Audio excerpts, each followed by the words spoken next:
69 numbers, one machine, no way to cheat it. So why did one number show up 28% more than it should have? Here is a question so simple it feels almost silly to ask out loud. If you drop a ball into a machine 1,000 separate times, does every number really get treated the same way? On paper, the answer is yes. And that answer is baked into the entire design of the game.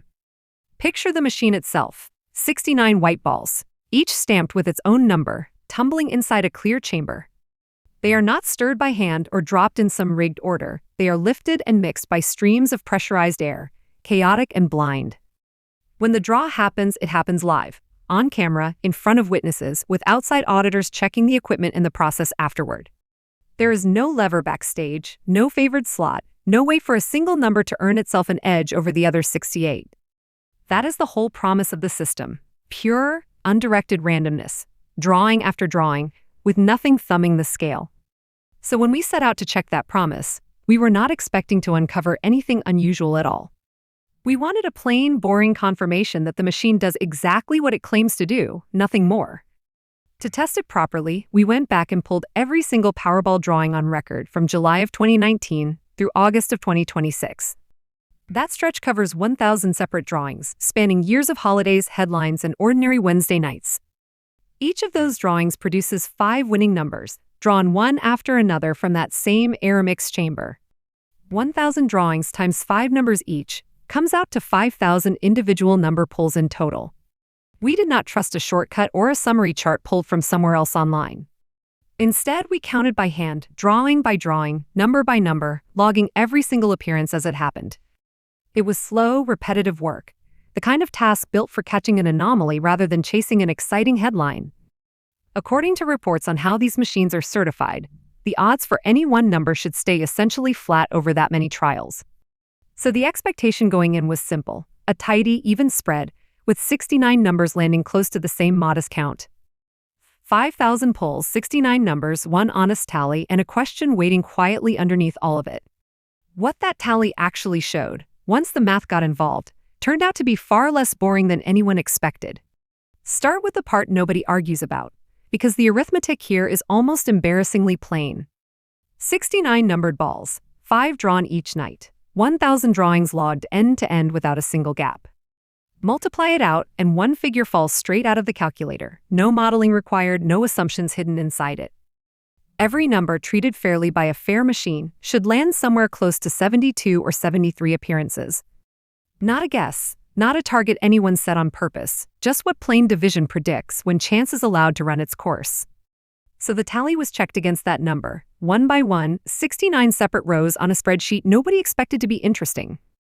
And for most of the list, the arithmetic held up almost exactly the way it was supposed to. 68 appearances here, 70 over there, 71, 74, a tight little cluster hugging the expected line. Drawing after drawing, number after number, the machine kept doing precisely what a fair machine is built to do.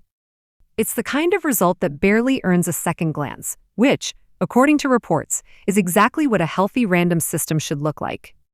But run a finger down that same list toward the very top, and the pattern quietly stops holding. One number was not sitting at 72, not clustered anywhere near its neighbors on that orderly little curve. Number 36 had been drawn 93 times across those 1,000 nights. Real drawings, publicly recorded, one at a time.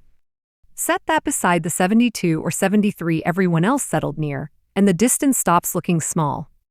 93 against an expected 73 works out to roughly 28% above where the math said it should sit. 28% isn't a rounding error, and it isn't hidden in decimal places only a statistician would notice. It's a gap wide enough to show up at a glance, sitting alone at the top of an otherwise unremarkable spreadsheet. No other number on the list came close to that kind of separation from its expected count. So the boring arithmetic had done its job, and it had also handed over something it was never supposed to produce, a clear outlier. That gap alone doesn't explain itself yet, and figuring out what a gap like that actually means is a different question entirely. Statisticians have a word for what we were looking at, and the word is variance.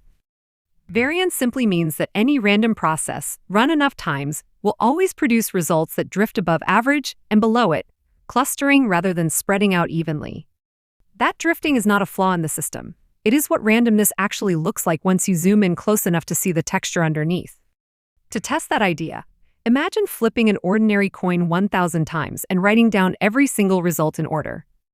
You would not get a tidy back and forth of heads, tails, stretching evenly across the page.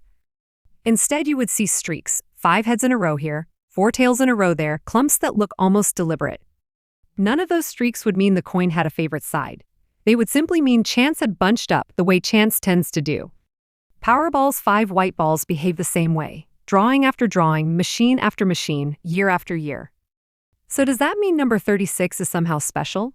A number the machine quietly prefers over the other 68? According to reports from statisticians who study lottery data, the honest answer is no. A gap of 93 appearances against an expected 72 is unusual, but it still sits within the range that pure chance can produce over 1,000 drawings. And there's a phrase worth retiring right now, the idea that a number is somehow due to slow down after a hot streak. Randomness has no memory. The machine does not know that 36 has already appeared 93 times, and it does not adjust for that history. Every single drawing starts from exactly the same odds, 1 in 69 for that first ball, regardless of what any number did the week before. That means this streak, however striking it looks on a page, changes nothing about tomorrow night's actual odds for anyone holding a ticket. So to be clear, none of this is a prediction system, and it is not a betting strategy either. There is no formula here that tells you which numbers to pick, because the numbers themselves carry no memory and no momentum at all. What this data actually offers is something simpler, and in its own way more interesting than a shortcut to winning. It offers a real verifiable record of how randomness behaves when you watch it closely for a very long stretch of time. And once you have a record like that, the obvious next step is to turn all those raw numbers into something you can actually watch unfold.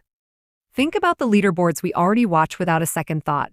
Batting averages, election polls week after week, a runner's split times shaving down over a season.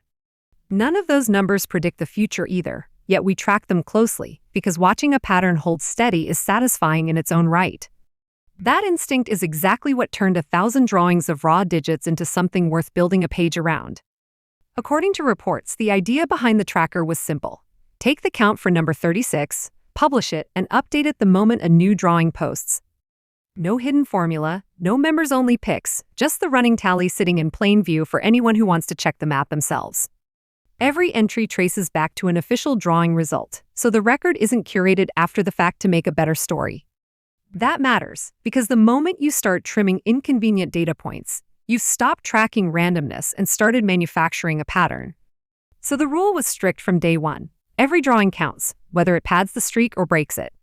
Some weeks, 36 shows up twice. Other stretches it goes quiet for a dozen drawings straight, and the tracker records that too, without softening it.